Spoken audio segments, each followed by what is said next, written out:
బులెటిన్లో breaking news చూస్తున్నాం. రంగారెడ్డి జిల్లా మీర్పేటలో దారుణ ఘటన చోటు చేసుకుంది. భార్యను అతి కిరాతకంగా చంపాడు ఓ భర్త. అంతేకాకుండా మృతదేహం ఆనవాళ్లు కూడా దొరకకుండా కొత్త స్కెచ్ వేశాడు. ఏకంగా చంపిన భార్య మృతదేహాన్ని ముక్కలు ముక్కలుగా చేసి కుక్కర్లో ఉడికించి దారుణానికి ఉడికట్టాడు. అనంతరం ఆ శరీర భాగాలను ఎవ్వరికీ కనిపించకుండా స్థానికంగా ఉన్న చెరువులో పడేశాడు. కథా స్క్రీన్ పై పకడ్బందీగా లేసిన ఆ కిరాతకుడు బంధువులందరికీ కళ్లు గప్పాలని సైతం ప్రయత్నించాడు.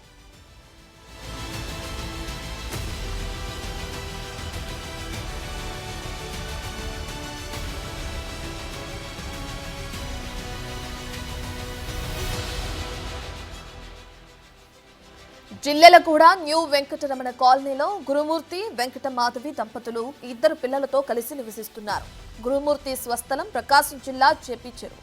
గతంలో ఆర్మీలో పనిచేసి రిటైర్డ్ అయిన గురుమూర్తి ప్రస్తుతం సిటీలోనే డిఆర్డీఓలో అవుట్సోర్సింగ్ సెక్యూరిటీ గార్డ్గా పనిచేస్తున్నారు. అయితే భార్య మాధవిపై అనుమానం పెంచుకున్న గురుమూర్తి చాలాసార్లు గొడవ పడ్డాడు. ఈ క్రమంలోనే ఆమెను హత్య చేయాలనే పథకం వేసి సంక్రాంతికి పిల్లల్ని ఊరికి పంపించాడు.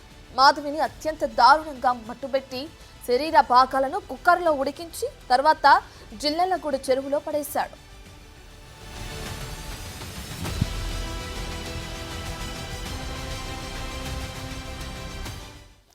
పూర్తి డీటెయిల్స్ అందించడానికి మా ప్రతినిధి సురేష్ లైవ్ లో జాయిన్ అవుతున్నారు.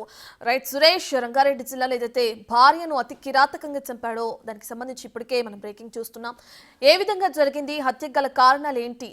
అంటే అనుమానంతో భర్త చంపాడని తెలుస్తుంది. అయితే పోలీసులు దీనికి సంబంధించి విచారణ ఎక్కడి వరకు చేపట్టారు?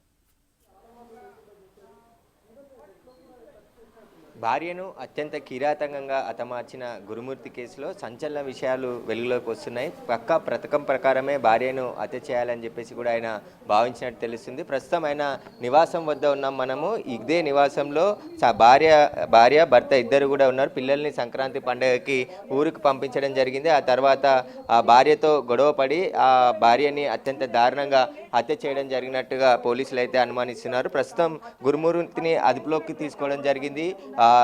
ఎందుకు హత్య చేశాడు, మళ్ళీ భార్య మిస్సింగ్ అని చెప్పేసి అత్తమామలతో పోలీస్ స్టేషన్కి వచ్చి ఫిర్యాదు చేయడం జరిగిందని చెప్పేసి కూడా పోలీసులు చెప్తున్నారు. అయితే ప్రస్తుతం ఇదే ఇంట్లో గురుమూర్తి ఆయన భార్య మాధవి కూడా ఉంటున్నారు. అయితే ఈ ఇంట్లో ఎవరికి తెలియకుండా అత్యంత దారుణంగా భార్యని హత్య చేసి దాదాపు 2 రోజుల పాటు ముక్కలు ముక్కలుగా కట్ చేసి ఆ తర్వాత కుక్కర్లో ఉడికించి ఆ తర్వాత పక్కనే ఉన్నటువంటి కిలోమీటర్ దూరంలో ఉన్న జిల్లెలగూడ చెరువులో భార్య ఏవైతే మృతి చెందిన తర్వాత ఆ పీసెస్గా చేసిన మృతదేహాన్ని మొత్తం కూడా తీసుకెళ్లి బకెట్లో అక్కడ పడేసినట్టుగా పోలీసులు అయితే గుర్తించారు. ఆ బకెట్తో పాటు ఆ గురుమూర్తిని కూడా ప్రస్తుతం అదుపులోకి తీసుకోవడం జరిగింది. ఆ హత్య ఏ విధంగా చేశాడో, అసలు హత్యకు గల కారణాలు ఏంటనే దానిపై కూడా పూర్తిగా ఆరా తీస్తున్నారు. అయితే ఎవరైతే మాధవి తల్లిదండ్రులు కూడా ఇక్కడికి పోలీస్ స్టేషన్కి వచ్చి 18న ఫిర్యాదు చేయడం జరిగింది. 18వ తేదీన తన కూతురు కనబడట్లేదు అని చెప్పేసి కూడా మీర్పేట్ పోలీసులకి ఫిర్యాదు చేశారు. ఫిర్యాదు చేసిన తర్వాత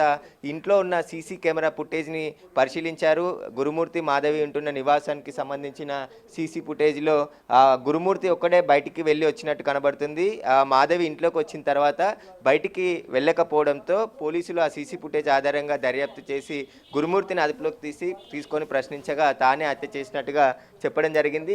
ఈ కిచెన్లోనే భార్యని ఏదైతే వంటగది ఉందో వంటగదిలో ముక్కలు ముక్కలుగా చేసిన తర్వాత ఆ రోట్లో ఆ ఎముకలని దంచేసి ఆ తర్వాత ఏవైతే బాడీలో ఉండే పీసెస్ అంతా కూడా కుక్కర్లో ఉడికించి ఒక బకెట్లో తీసుకుని వెళ్ళి 2 రోజుల పాటు ఇదంతా కూడా చేసినట్టు పోలీసులు అనుమానిస్తారు. ఎందుకంటే ఒకే రోజు ఇదంతా హత్య చేసి ముక్కలుగా చేసి ఆ తర్వాత ఉడకపెట్టిన తర్వాత చెరువులో పడేసేది ఒక రోజులో చేయలేదు. 2 నుంచి 3 రోజుల పాటు పీసెస్గా ఆమెని మృతదేహాన్ని నరికేసి ఆ తర్వాత ఉడకబెట్టిన తర్వాత చెరువులో పడేసినట్టుగా పోలీసులు అయితే అనుమానిస్తున్నారు. దీనికి సంబంధించి పూర్తి స్థాయిలో దర్యాప్తు చేస్తున్నారు. అసలు హత్య చేయడానికి గల కారణాలేంటి, ఇంత దారుణంగా భార్యపై కక్ష పెంచుకోవడానికి గల కారణాలేంటి, దానిపై కూడా పోలీసులు అయితే దర్యాప్తు చేస్తున్నారు. లోతైన దర్యాప్తు పోలీసులు చేస్తున్నారు. ఇప్పటికే మాధవి తల్లిదండ్రులు ఇచ్చిన ఫిర్యాదుతో పోలీసులు మొదట మిస్సింగ్ కేసు నమోదు చేసుకొని ఆ తర్వాత మర్డర్ కేసుని నమోదు చేయడం జరిగింది. ప్రస్తుతం పోలీసుల అదుపులోనే గురుమూర్తి ఉన్నాడు. గురుమూర్తి 2-3 రోజుల నుంచి కూడా, అంటే ఫిర్యాదు చేసింది 18 కానీ హత్య చేసింది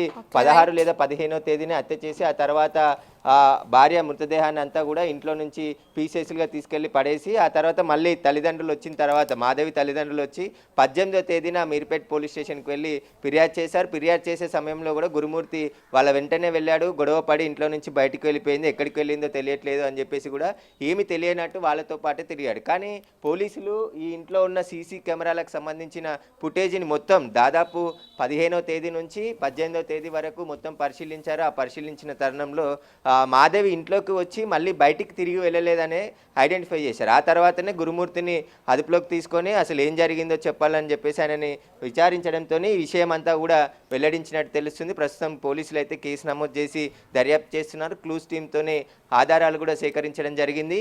ఈ చుట్టుపక్కల వాళ్ళందరూ కూడా ఒక షాకు గురయ్యారు. అసలు ఒక మహిళని ఇంత దారుణంగా భర్త హత్య చేయడానికి గల కారణాలు ఏంటనే దానిపై కూడా ఆరా తీస్తున్నారు. పోలీసులు కూడా చుట్టుపక్కల వాళ్ళని కూడా అసలు ఏం జరిగింది, ఎందుకు గొడవ జరిగింది అనే దానిపై కూడా పూర్తిగా ఆధారాలు సేకరిస్తున్నారు. ఆర్మీలో పనిచేసిన గురుమూర్తి రిటైర్డ్ అయిన తర్వాత ఇక్కడే డిఆర్డిఓలో సెక్యూరిటీ గార్డుగా పనిచేస్తున్నట్టుగా గుర్తించడం జరిగింది. పోలీసులు ప్రస్తుతం అయితే ఆ గురుమూర్తిని అదుపులోకి తీసుకోవడం జరిగింది.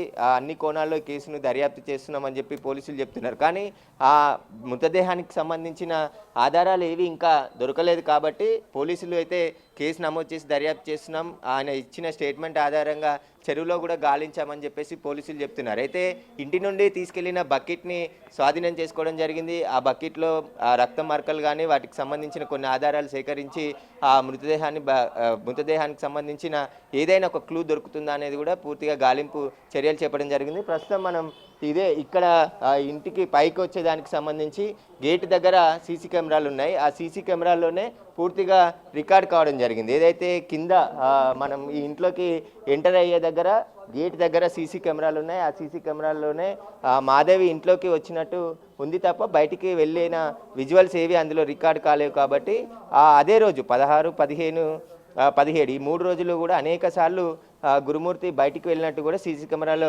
రికార్డ్ అయింది. బకెట్తో అతను ఇక్కడ నుంచి బయటికి వెళ్ళినట్టు కూడా గుర్తించడం జరిగింది. ఆ సీసీ ఫుటేజ్ ఆధారంగానే ఇప్పుడు పోలీసులు దర్యాప్తు చేస్తున్నారు. ఈ హత్యకు గల కారణాలు ఏంటనే దానిపై కూడా పూర్తిగా దర్యాప్తులో అన్ని రైట్ థ్యాంక్ యూ సురేష్.